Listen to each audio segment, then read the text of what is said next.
মানিকগঞ্জের ঘিওরে পল্লীমঙ্গল কর্মসূচি নামের একটি বেসরকারি ক্ষুদ্র ঋণ সংস্থার উদ্যোগে অতি দরিদ্র অসহায় মানুষের মাঝে বিনামূল্যে চিকিৎসা সেবা ও ওষুধ বিতরণ করা হয়েছে। বৃহস্পতিবার দিনব্যাপী ক্যাম্প অনুষ্ঠিত হয়। সংস্থাটির ঘিওর শাখা অফিস প্রাঙ্গণে আয়োজিত ক্যাম্পে চক্ষু, মেডিসিন, গাইনি, চর্ম, যৌন ও শিশু সার্জারি বিভাগের বিশেষজ্ঞ চিকিৎসকরা প্রায় 500 জনের বেশি রোগীকে সেবা প্রদান করে। এ সময় রোগীদের বিনামূল্যে প্রেসক্রিপশন ওষুধ এবং চক্ষু রোগীদের পাওয়ার চশমা, চোখের ড্রপ বিতরণ করা হয়। ক্যাম্প উদ্বোধন করেন পিএমকের শাখা ব্যবস্থাপক মোহাম্মদ শাহিন আলম। এ সময় উপস্থিত ছিলেন হিসাবরক্ষক আল আমিন, ক্রেডিট অফিসার আকাশ সাহা, মোহাম্মদ মেজবাউল ইসলাম সহ অন্যান্যরা।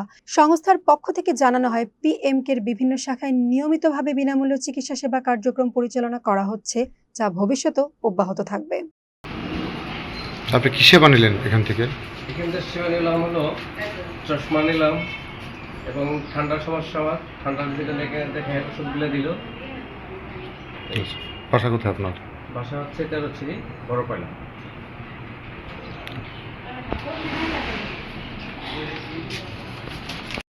পল্লীমঙ্গল কর্মসূচি আমাদের এই প্রতিষ্ঠান আর্থিক সামাজিক প্রতিষ্ঠান, মানুষের জনসেবার জন্য মানুষের সেবামূলক একটি প্রতিষ্ঠান। এখানে বিনামূল্যে ক্যাম্প প্রতিষ্ঠিত করা হয়েছে এবং প্রায় এটা করা হয়। আমাদের এই পল্লীমঙ্গল শাখা প্রায় আমরা এইভাবে ওষুধ বিতরণ করে থাকি।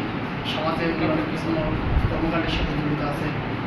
তো যাই হোক, আপনারা সামনের দিনগুলি আশা করি আরও মানুষকে অনুপ্রেরণা যোগাবে, এটা মানুষকে আমরা যাতে কিছু উপকার করতে পারে, কিছু সেবা দিতে পারে, এটা আমাদের মানুষের অনেক ভালো লাগে। এইগুলি আমি আমার সমস্ত